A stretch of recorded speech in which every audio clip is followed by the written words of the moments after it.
Okay, hello virtual racers, and welcome to this new Automobilista 2 video. We are checking out the new build and content that Reiza Studios released just in the dying seconds of 2020 for us all to check out and enjoy as 2021 broke. And this is a big update, with most parts of the sim titles seeing a makeover with AI, physics, graphics, everything being updated, fixed, improved. But there were some big ticket items in this new build in the form of some free content, which of course are these classic GT1 cars. And not just one, but three.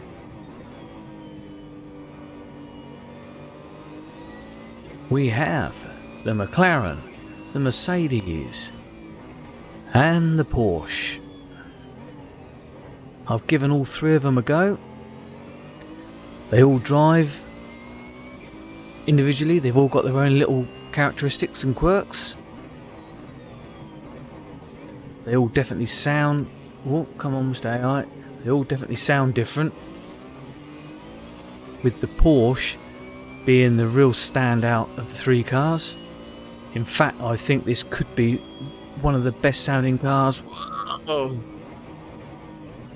in AMS2 at the moment. I've always thought MS2 had detailed sounds, but they always felt a bit flat. They lacked that range, dynamic range that other sim titles possessed, and even some of the cars in MS2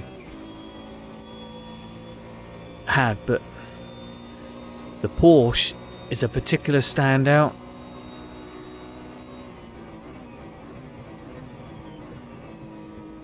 Ooh.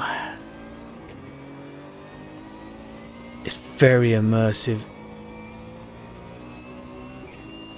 They got such a beautiful engine note. It's a joy to rev it. And if you catch it right on, if you snap that throttle shut, you get that beautiful chatter from the dump valve, from the turbo system. And of course, as any grown man will tell you, there is nothing better than a dump valve chatter.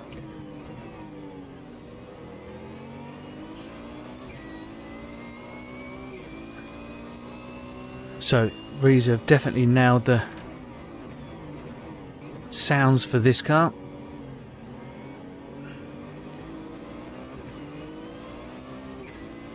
As for the look and feel, yes, been off around the internet looking at pictures and videos of GT1 cars, obviously, and they have done a great job on these. Everything is in the right location, the right place. It's got the right look and, well, virtual feel to it. Another thing that I did like was that although exterior wise these are big cars, you know, they are fat wide things, but the cockpits are quite snug. They are quite small.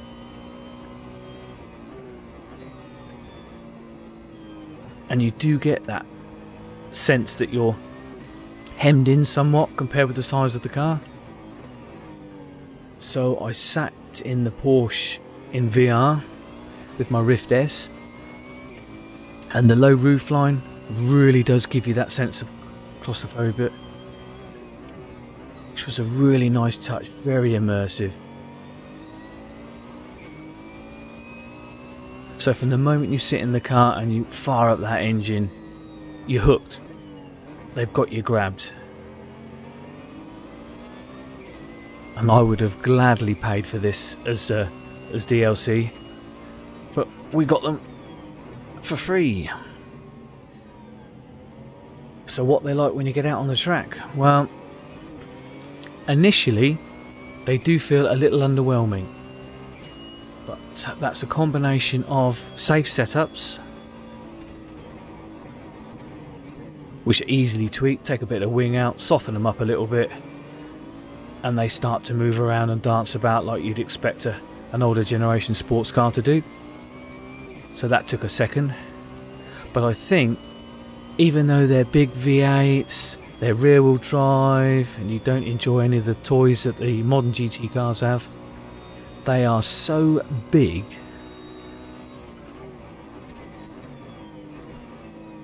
that, you know, they've got such a wide track and wheelbase that they are, inherently by design, a very stable car. They've got a load of wing on them.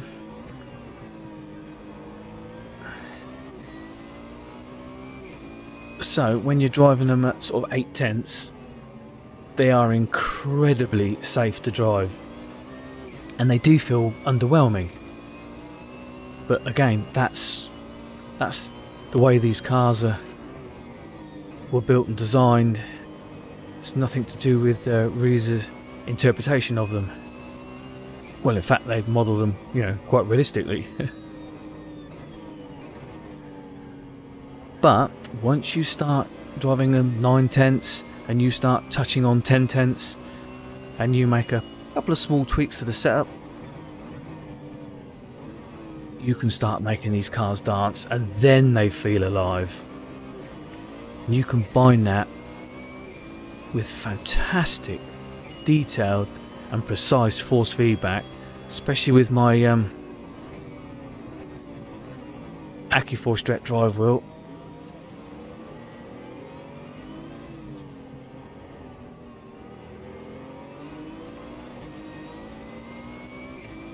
They are just such a joy to drive. You just, literally on with the brakes, get the car squirming with the weight, and then you can get that back end skipping about a bit if you're too sharp with the throttle on corner exit.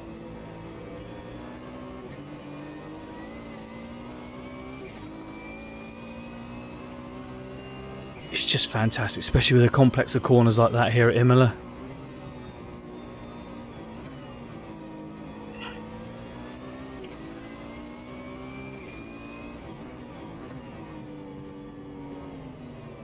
Oh, hey. A little bit too much corner there on the too much speed on the apex of that corner. Unsettled the car. With the engine being at the back, the weight wants to act like a pendulum and just loop it round. See what I mean? It's just, when the car goes, you know why it's breaking away and you're losing it. And that's always very satisfying. But you're never left just scratching your head thinking, well, why? You always know why. And to me, that's because the physics, handling and force feedback have been well thought out, developed and implemented.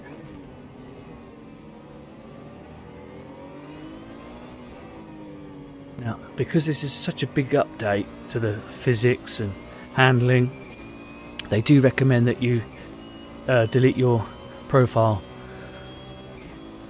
folder in your documents, which means you will have to set your wheel back up again, along with what are the custom button boxes and shifters. Only takes a second, but it's well worth it if you want to extract the maximum out of this new 1.1 build. And they do say that going forward there'll be less times when they ask for you to delete folders and files and profiles.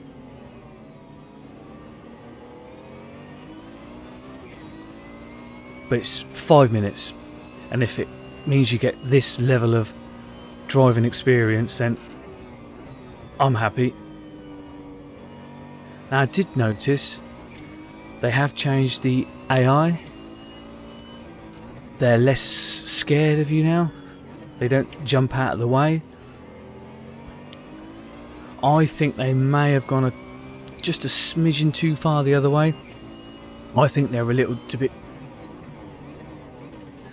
Whoa, I locked their ears up. I thought I was coming in a little bit too hot there. Just gathered it all back up together again. Anyway, it's AI.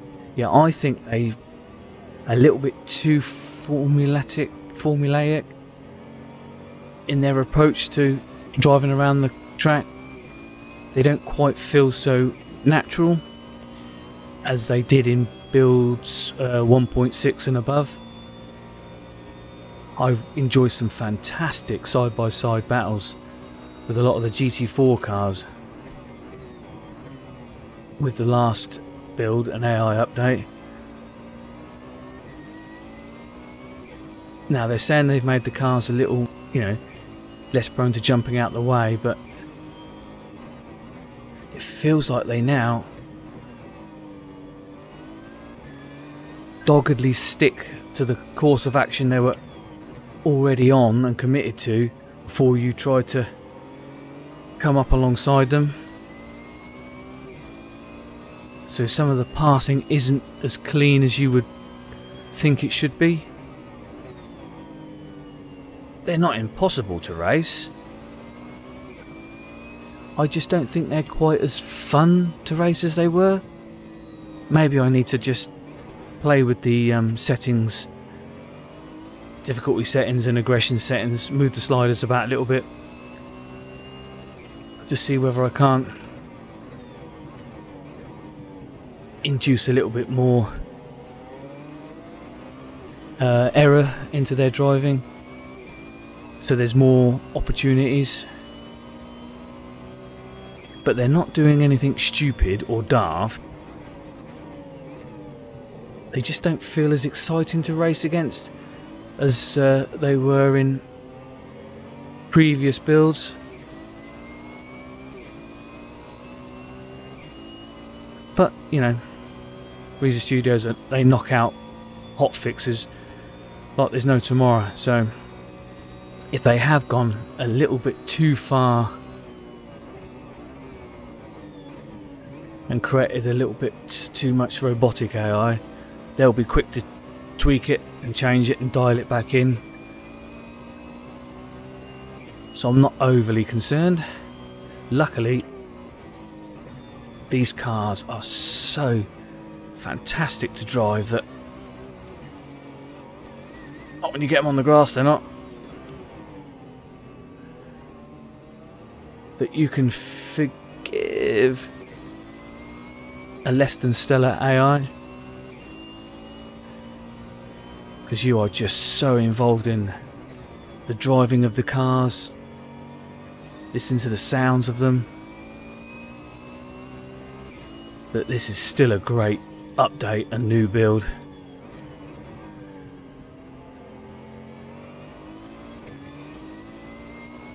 You just get fully sucked in, fully drawn into the virtual world. And that's what it's all about, immersion. I want to feel like I am in that car. I want to feel like I am the race driver. And these do that.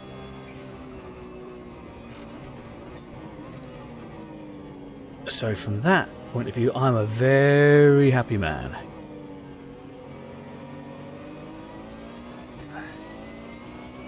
And also you will notice that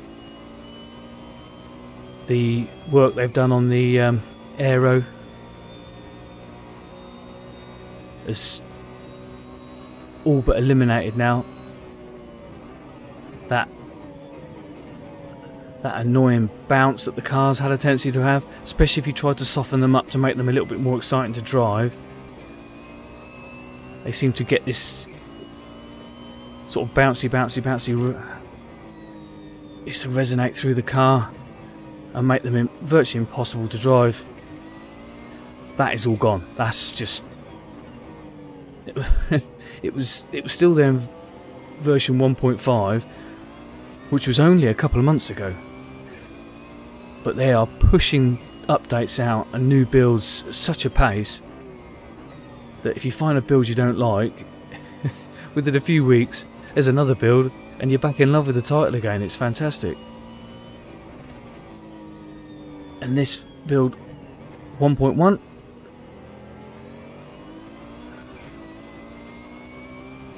they have drawn me back in big time. I love the sound of this car. I love the force feedback. I love the feeling it gives me when I'm driving it ever closer to the limit. If they could just dial back some of the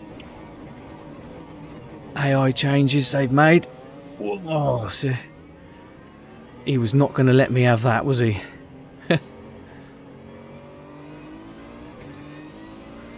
See, I felt I was right up alongside him. I'm coming in, I'm on the apex. Yeah, at that point there, the car, he should have yielded really, but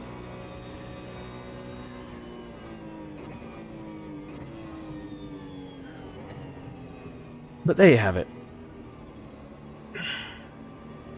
Like I say, it could be just I need to play with the settings more.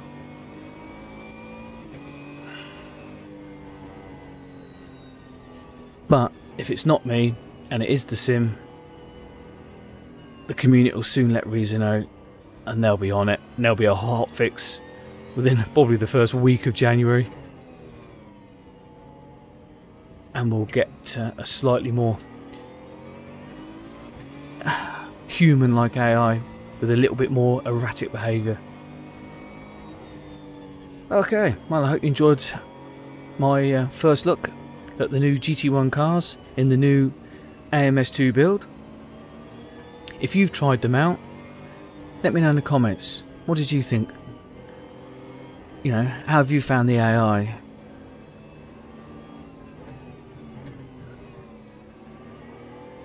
And as always, be fantastic if you could hit the like, subscribe, the bell icons, notifications, everything and anything.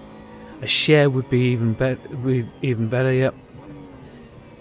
Help me try and get these videos out to as many fellow sim racers as possible, so we can all enjoy this hobby and share the passion we have for sim racing together.